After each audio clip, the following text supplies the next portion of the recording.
Ẹ káàárọ̀, ẹ káàsán, ẹ káalẹ́, ẹ kú dédé wòyí níbikíbi tí ẹ wà, tí ẹ ti ń wò mí, tí ẹ ti ń gbọ́ mi. Ẹ̀yin olólùfẹ́ ètò Yorùbá Autonomy Digest Open Editorial Monologue.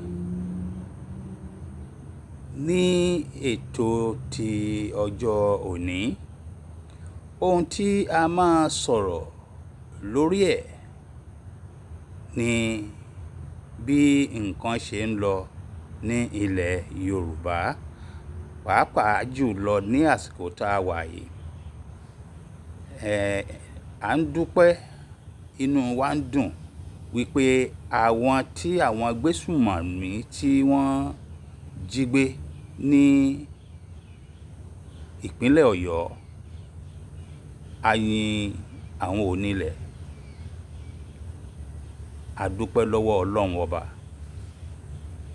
A dúpẹ́ lọ́wọ́ ọ̀gbẹ́ni Bọ́lá Tinubu tí ó jẹ́ ààrẹ orílẹ̀ tí ò lédè tí a mọ̀ sí Nàìjíríà, fún akitiyan tí a gbọ́ wípé wọ́n ṣe lórí wípé kí wọ́n bá lè dáàbò bo ẹ̀mí àwọn ènìyàn wọ̀nyí tí àwọn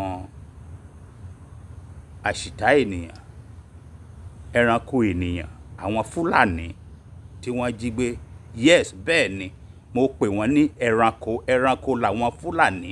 Ẹni bá ti ń ṣe bí wọ́n ti ń ṣe, kán máa jíyàn gbé, kán máa jíyàn gbé pamọ́, kán máa jíyàn gbé pamọ́ gbowó, ẹranko ni wọ́n.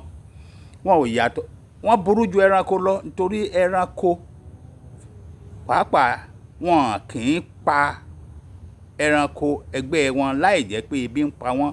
Ẹkùn, kìnìún, àmọ̀tẹ́kùn àti bẹ́ẹ̀ bẹ́ẹ̀ lọ, àwọn ògìdán, wọn kì í pa ẹranko ẹgbẹ́ wọn jẹ láláì ṣe pé ebi ń pa wọ́n.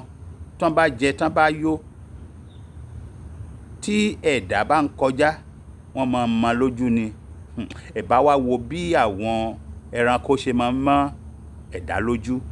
Ṣùgbọ́n tí àwọn gbésùmọ̀mí Fulani kọ́, wọ́n fẹ́ gbalẹ̀, ohun tí wọ́n fẹ́ ṣe gangan nìyẹn. Ó sì dàbí ẹni wípé wọ́n ń rí í ṣe, ṣùgbọ́n wọ́n ń rí í ṣe nítorí pé àwa ẹ̀yà Yorùbá, ọmọ bíbí orílẹ̀ tó lédè, tó láṣà, tó níṣe, à ń ṣe bí ẹni pé kò kàn wá, tó sì jẹ́ wípé àwa gan ló kàn gbọ̀ngbọ̀n. Bí eyín ṣe wà nínú ẹnu, bẹ́ẹ̀ la ṣe wà láàárín ọ̀tá. Ohun tó yẹ ká ṣe ni wípé tí àwọn kan bá dìde, tán jáde, tán láwọn ó pa wá, ó yẹ káwa gan fúnra wa ká pa wọ́n run, nítorí pé kí ni? Ìbí òjù bí, ẹnìkan ò lẹ́mìí méjì. Ó ṣe wá jẹ́ pé àwa gan ni wọ́n fẹ́ gba ilẹ̀. Tán ní pé aṣorí burúkú kan tí wọ́n pè ní Usman Dan Fodio, tó ń sọ wípé àwọn òyìnbó Gẹ̀ẹ́sì, àwọn akótilétà tí wọ́n ní nǹkan kan, wá ń sọ fún wọn nígbà tá a máa gba òmìnira kúrò lọ́wọ́ ìmúnisìn wọn pé wọ́n gbé orílẹ̀ tí ò lédè lé wọn lọ́wọ́. Àwọn náà sì gbà wípé àwọn làwọn ní orílẹ̀ tó lédè. Ṣé ó jọra wọn ni? Ṣé ó jọra wọn ni? Níbo ni wọ́n ti wá, níbo ni wọ́n ti ń bọ̀? Wọ́n ní a kì í gba ilé baba ẹni lọ́wọ́ ẹni, àfi ti tàwọn Fulani ni mo rí léèmọ̀. A sì ní gbà fún wọn. Ogun ti dé, ọmọ Yorùbá, ẹ dìde. Níkọ̀rọ̀ tí wọ́n bá dá sí yín tán fẹ́ pa yín, ẹ̀yin náà ẹ sàsálà fẹ́ ẹ̀mí yín, ẹ gba ẹ̀mí yín là, ẹ ró ẹ̀mí yín, ẹ ró ara yín. Agbára wà nílẹ̀ Yorùbá. Oògùn agbára ni. Oògùn ló sì ń jà. Ẹ má fara sílẹ̀ o, nítorí pé ẹni bá kú ni tiẹ̀ ṣègbé o. ẹni kú ni tiẹ̀ ṣègbè. àwọn Fúlàní ẹ jẹ́ ká bẹ̀rẹ̀ láti wípé àwọn tí wọ́n wá ń tọrọ ẹ yé fún wọn lówó ní gbangba. Àwọn tí wọ́n ń tọrọ ẹ yé fún wọn lówó. Ọlọ́run ò ní tìtorí pé o fún ẹnìkan lówó tó ń tọrọ jẹ wípé òkè máa bọ̀ nínú ọ̀run rere tó ńgbà tó bá papòdà. Ó sì dìgbà tó bá kú kó tó dọ́run. Láì kú ò lè dọ́run. Ọlọ́run ò sì rọ́wọ́ kò sì ráyè ti ẹnìkankan lọ́wọ́ tó wà ẹ́ níbi tó wà. Tọmọ ẹ̀dá ti sú tí ẹ̀dá ti sú. So ìwọ tó sì ń sọ pé òun lọ sílé ẹ̀sìn kan